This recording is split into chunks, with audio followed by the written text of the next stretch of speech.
Hello guys, and welcome back to my table of wonders. Today what I thought we would do is maybe talk camera sensors a little bit.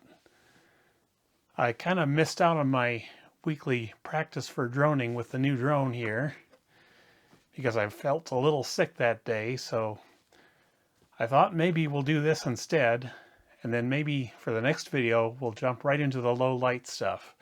Because I don't know about you, but I'm real anxious to see what these two things can do in low light against each other. But it occurs to me that in my last video from last week, I kind of might have sort of screwed up my sensor explanations a little bit, so I thought maybe we'd clear that up today with the help of a Sharpie and a couple pieces of paper and a lot of words coming out of my mouth or whatever. You'll have to excuse me, I'm still trying to work around my anxiety disorder with this stuff, and it's just not that easy. I've lived with it for my entire life now, and it's just thrown a wrench into every single part of my life, so if I still continue to sound weird and uncomfortable, that's why. Let me straighten out that a bit. Anyhow, in my last video, I mentioned that one of the reasons I was so excited about my Z50 here is because it had a BSI sensor, or backside illuminated.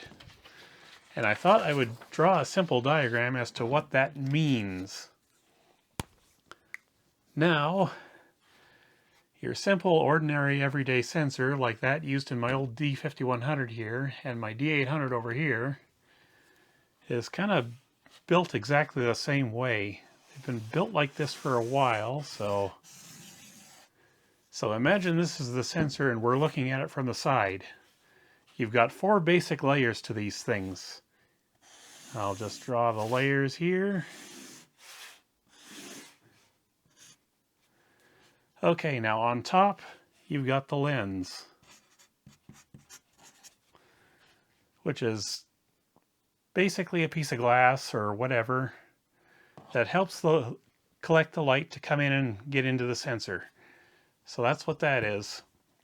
There's more to it than that. There's usually going to be other layers on top here, like maybe an anti-aliasing filter and low-pass filters, but we're not dealing with those right now. We're just talking about the sensor itself down here. So you've got your lens, and the next part is the color filter.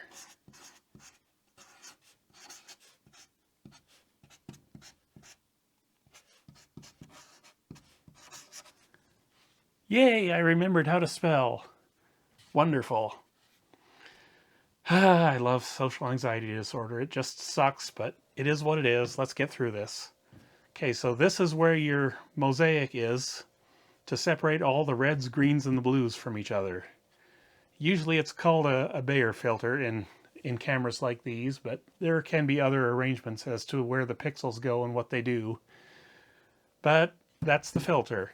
And then the next part is we have the circuitry layer.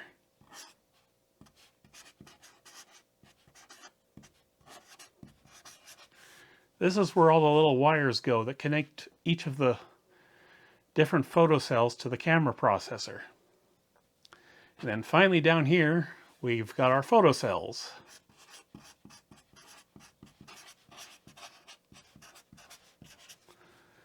And this is the part that actually reads the light and converts it into electricity. Now, looking at this, I bet a lot of you have already seen the problem with this setting, or with this setup. See, the problem is, you've got this circuitry layer right here in front of the layer that actually collects the light. And that's a problem. See, even though the circuitry layer is designed to allow light to get through and collect down here, it's just not optimal, and somebody figured that out. So what a BSI sensor does is it swaps the two around.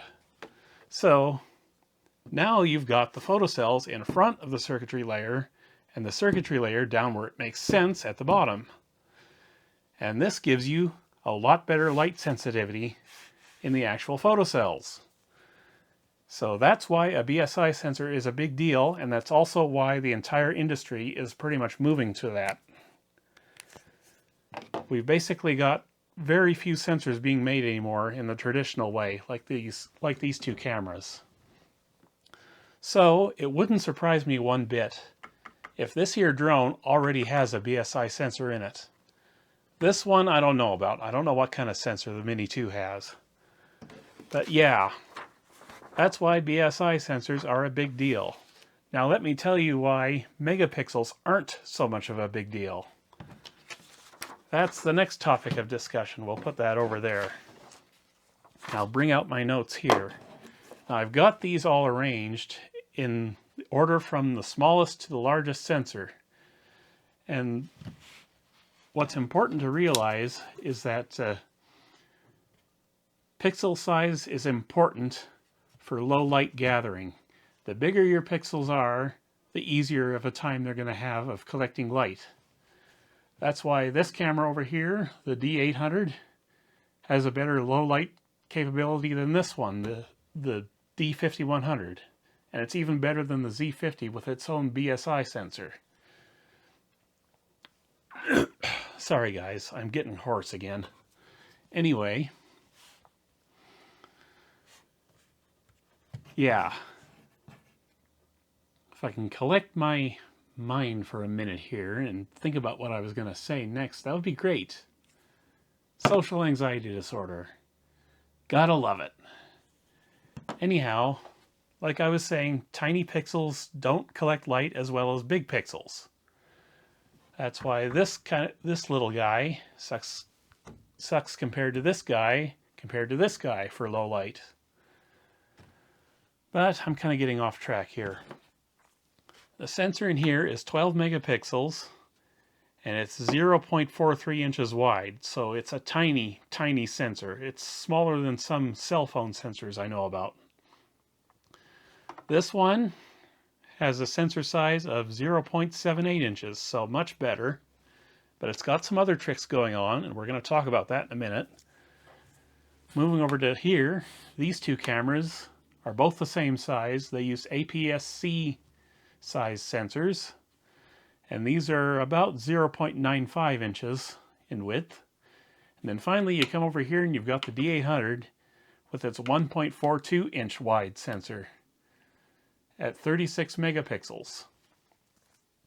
So the pixel density is actually roughly the same on these two cameras, but they're much higher than the pixel density on this, and actually lower than the pixel density on this, but higher than the pixel density on this. So the cameras you would expect to do better in low light, these three, they do so because their sensors are just bigger.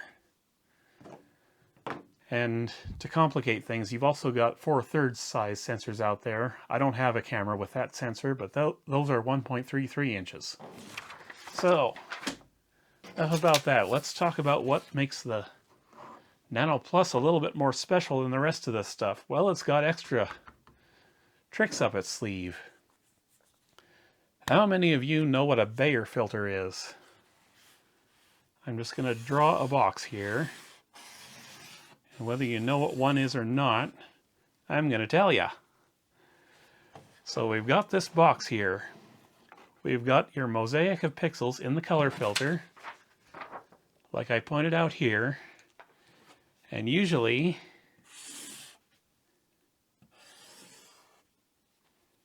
let's see if I can do this properly.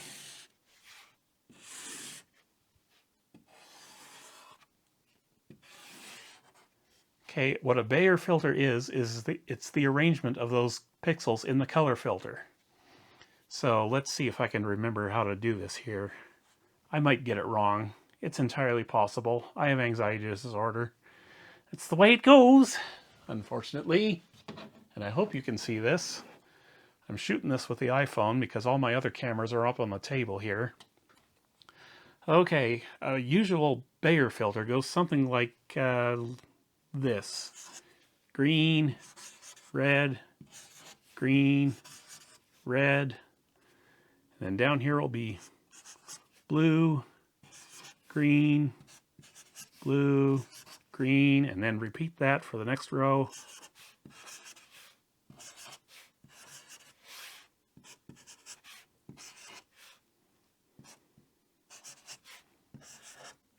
Something like that. I might have gotten these all out of order or something, but that's okay.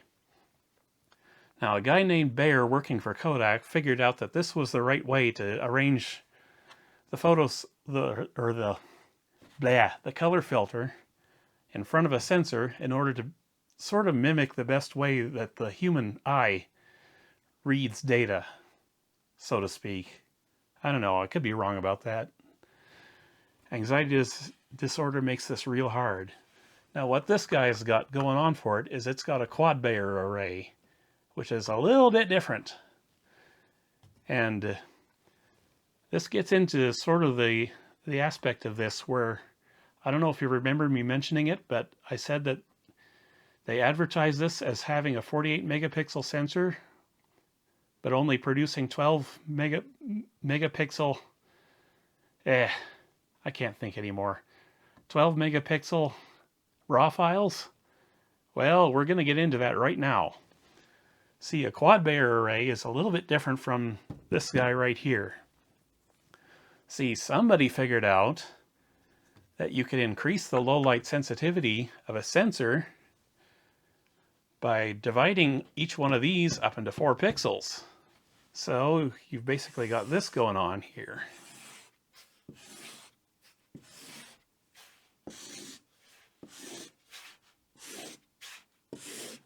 So now you've got quadruple the amount of pixels for each color. And the reason they do that is because if you group all these 4 pixels together, like say this one here, suddenly you've got 4 times the amount of data you can use to process low light information with. You can use that to reduce noise, which gives you better low light performance. And that's a big deal for things like, say, drones and cell phone cameras. There's a lot of cell phone cameras using this technology now. But anyway, these Quad Bayer sensors have 3 modes of operation, if you will. There's the basic mode, which is basically 48 megapixels, except you're losing a quarter, or you're losing some of these pixels because they're all reading the same color. Then you've got binning mode, which means all of these are binned together, which means all 4 of these pixels act as one big one. And then you've got a combined mode where they can switch back and forth between normal and binned mode. And what that does for you is give you HDR. That is how you get the HDR setting on this thing. It's basically going back and forth. However, I want to caution you, or I just want to point this out to you real quick. This being 48 megapixels has really nothing to do with resolution. See, like I mentioned just a few seconds ago, you've got 4 pixels here, but they're only reading one color. So you're not really getting much out of the extra megapixels. What you are getting is better light performance. So don't think of it as you're getting 48 megapixels and you're going to be able to print like something huge like this D800 over here. It doesn't work like that. The D800 has a normal Bayer sensor in it. Think of this as a 12 megapixel sensor that has really, really awesome low light capability. And it's even got more tricks than that, which I'll talk about in a minute. But yeah, when I first got this Mini 2, and I first took it out for shooting in low light performance, or in low light conditions, I went out to an abandoned farm, I got this thing in the air, and I tried to shoot it like the D800 over here. Excuse me. I tried to get sunset with it, is what I did. I shot it the normal way I usually do. I bracketed for 3 shots, and I took the raw files home and I tried to process them, and I was extremely disappointed with the results, I don't mind telling you. This thing is a toy. I'm sorry, but it is. It's great for what it is, but you're only going to do so much with a sensor that's only 0.43 inches wide. And I don't believe for a second it's got a Bayer or Quad Bayer thing going on in it. It's too small of a sensor. It's got too few megapixels. It just can't do it. But this guy, because it's got the Quad Bayer stuff going for it, I expect it to wipe the floor with this guy. So we're going to find out in the low light video, which is probably going to be next now, because I didn't get out for my drone practice this week. But anyway, I should probably mention what makes this one extra special. See,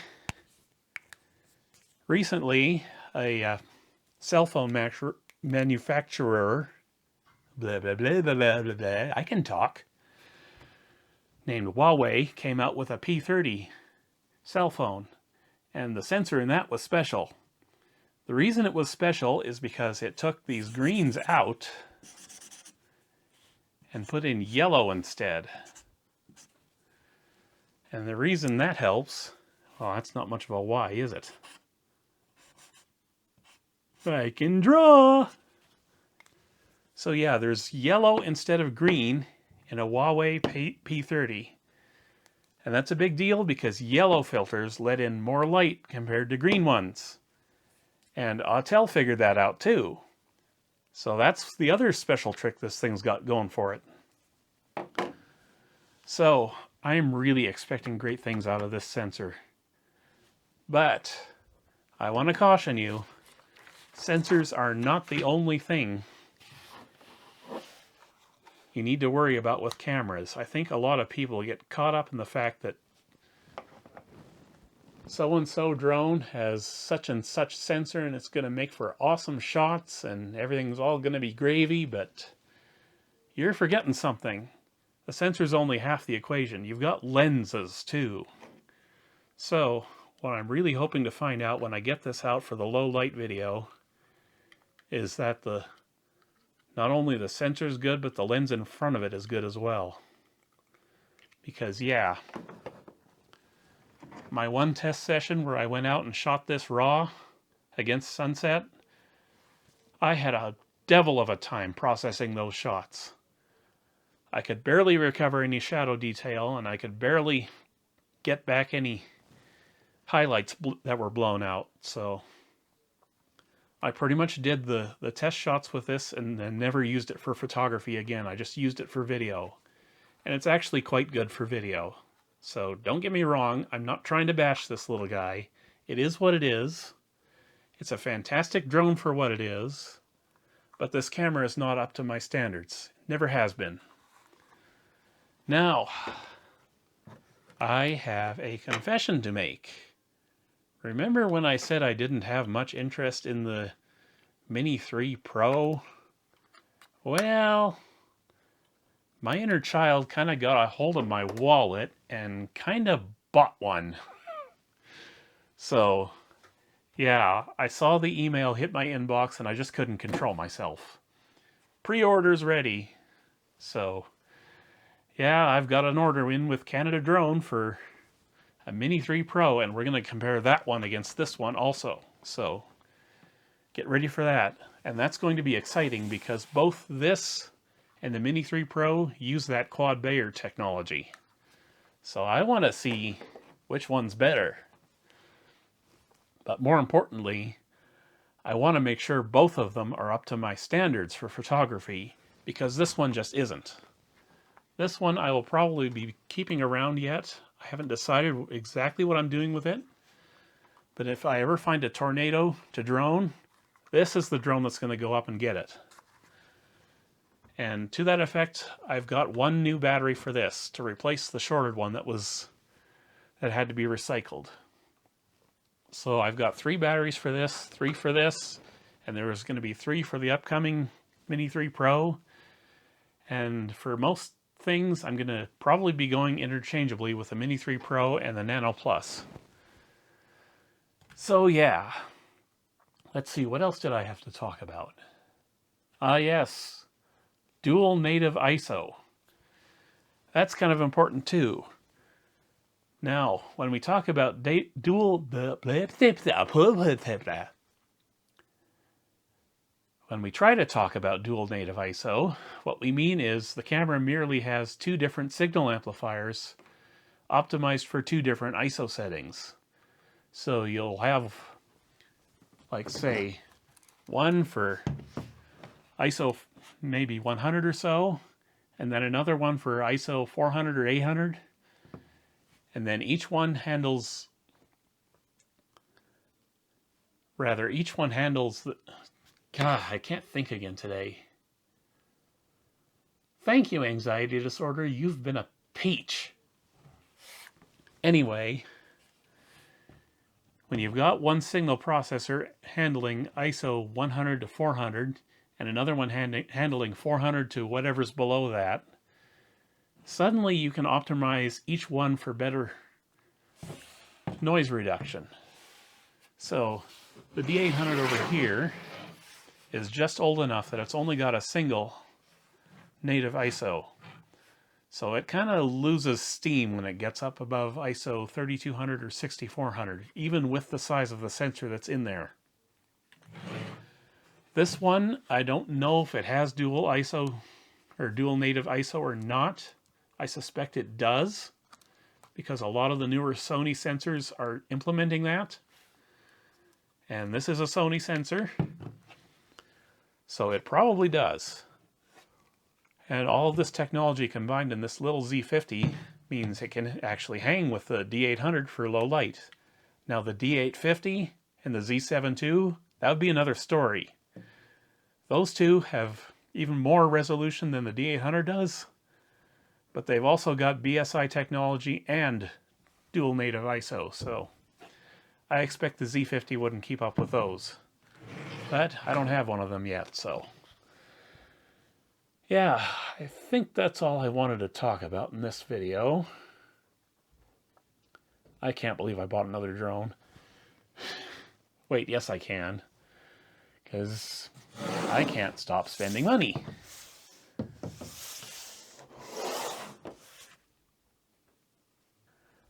Now, as far as the Mavic 3 goes, am I still interested in that one? Well, I'm actually not sure about that. See, the Mavic 3 looks like a real nice drone on paper. Paper.